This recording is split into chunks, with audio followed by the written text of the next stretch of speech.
Hello, guys, and welcome to a brand new episode of Sound Design. I believe Nervo just came out with that new track of theirs. I forgot the name of it already, but I'll make sure to put it on the title. So, if you guys want to learn how to make it, this is how it's going to sound like: a very simple percussive pluck. So, just a very simple one. So, if you guys want to learn how to make this, and by all means, you stick around, we'll talk a little bit about the synthesis. But if you really aren't into, sound design and you just wanted to get the preset, you can download it for free on my Facebook page at facebook.com/SemWorldMusic.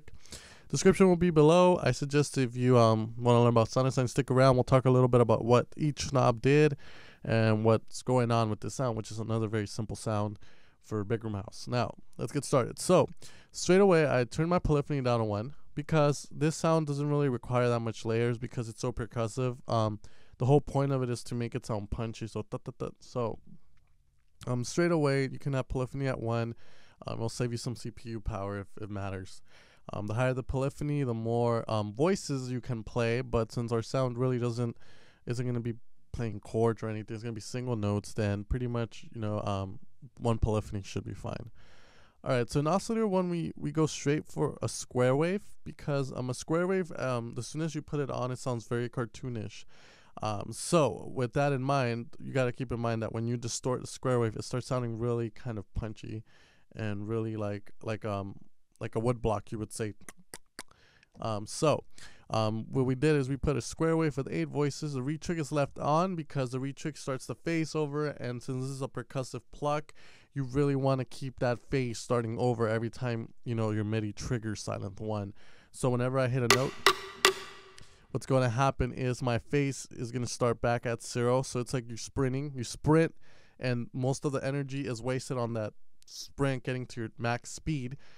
So you're not going to release as much energy when you're trying to maintain the speed as when you got from 0 to your speed. So restarting the phase makes you repeat that stop and sprint to max speed again, so you get more energy, and in essence we get a sound that's more fuller, a little bit more punchy, and it stays more in the center than spreading to the sides. Alright, so RD2 min set to 0.90, just a very tiny bit, no phase. We're going to reduce the volume a bit to around 3 o'clock. You can have it up if you want. It doesn't make much of a difference. It's just to kind of maintain this from not really clipping as hard. So even though it's still clipping.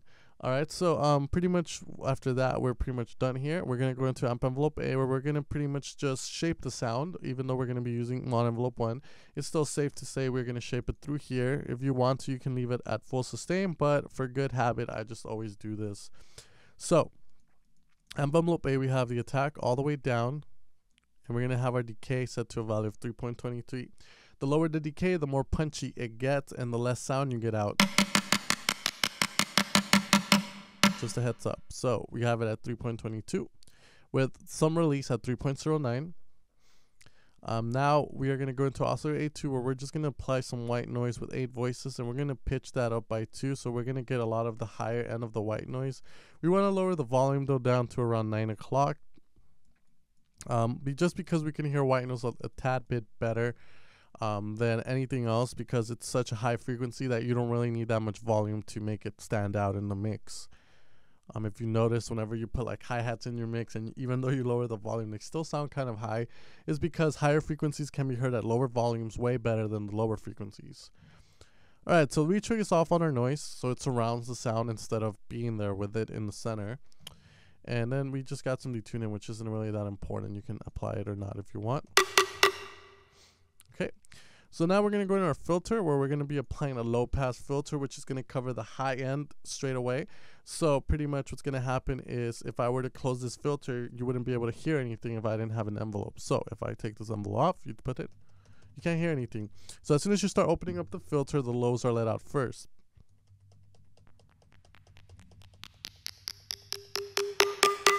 And then the highs.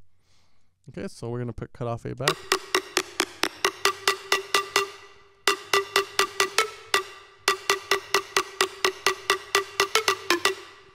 Alright, so the cutoff, you can put it wherever you want, like between 12 and 3 o'clock is going to be up to preference again.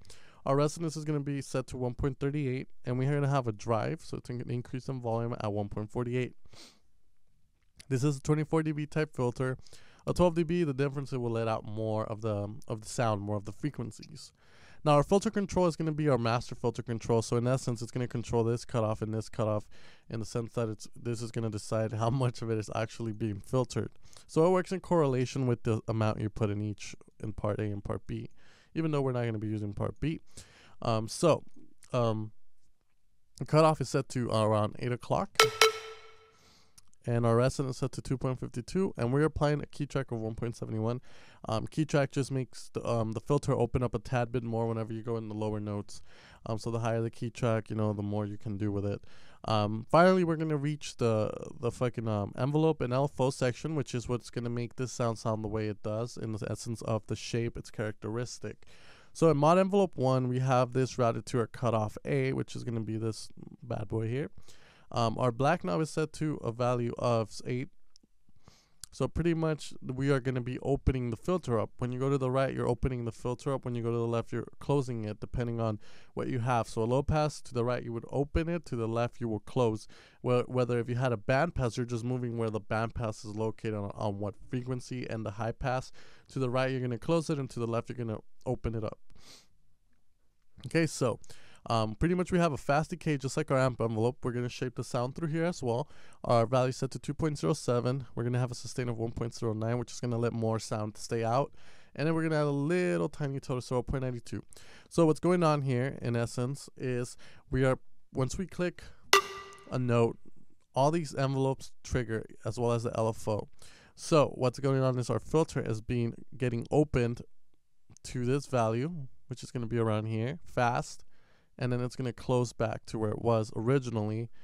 And this is what this is making it do. Now we're going to mod envelope 2, where we're going to have the pitch A being enveloped all the way up at a value of a decay of 0.23. So remember, we talked about how our decay lets the sound out. So if I wanted to make it more punchy and barely let anything out, you start going down till you hear nothing on the decay in our amp. So here we are doing it to our pitch. So pretty much in essence, as you know, in amp envelope A, the sound comes out so fast that you can't even hear it once you have it, because it's so fast.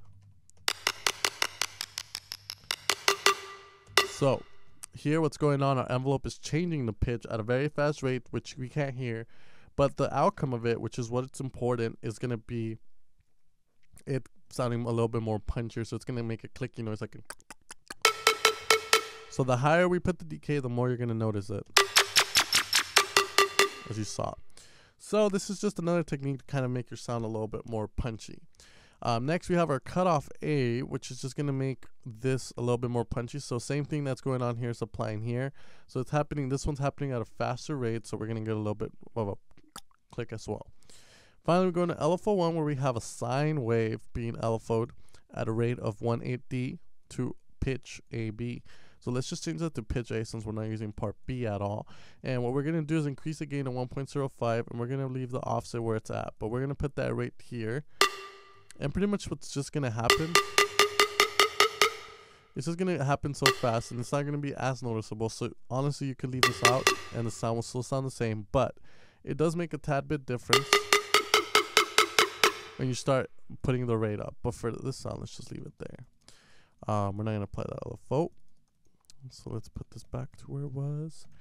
And then finally, we're going to go into what I like to call finally making the sound amazing, which is the effects section of Silent One. So we're going to apply a decimate distortion at a value of 2, dry and wet, fully up.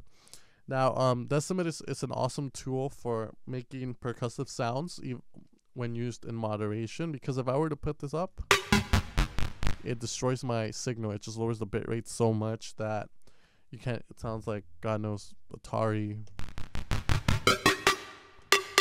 So it's a very cool technique to use to make percussive sounds, and I use it a lot whenever I'm making banks or making sounds for people. Finally, we're going to the phaser. We're going to apply a 21% phaser. Make sure the LFO rate is all the way down. No LFO gain as well. Next, we're going to put some chorus.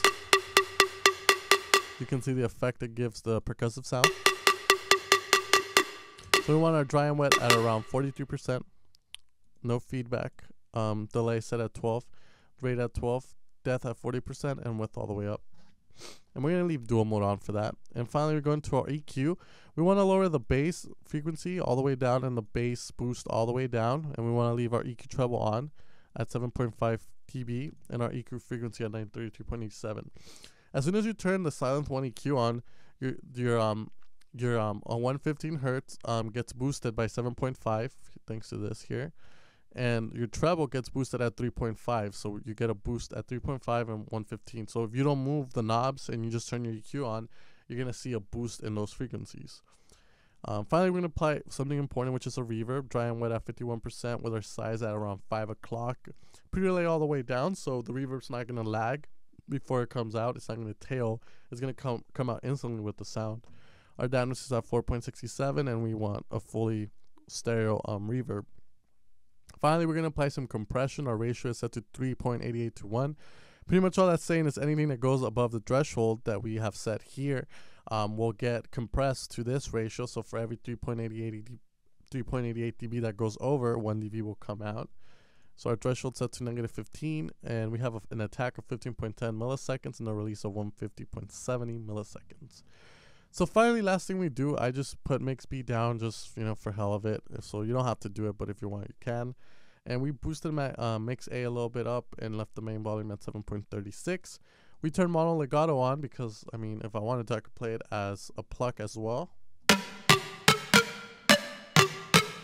But it doesn't sound as good. So we're going to put mono legato on and our portamento up to around 3.48. And then finally, we're going to be done with the sound. So hopefully you guys enjoyed this tutorial. Again, if you guys have any questions about any of the things done, then let me know. You can download this preset on my Facebook page. And make sure to like the Evolution of Sound page as well. And I'll see you guys next time.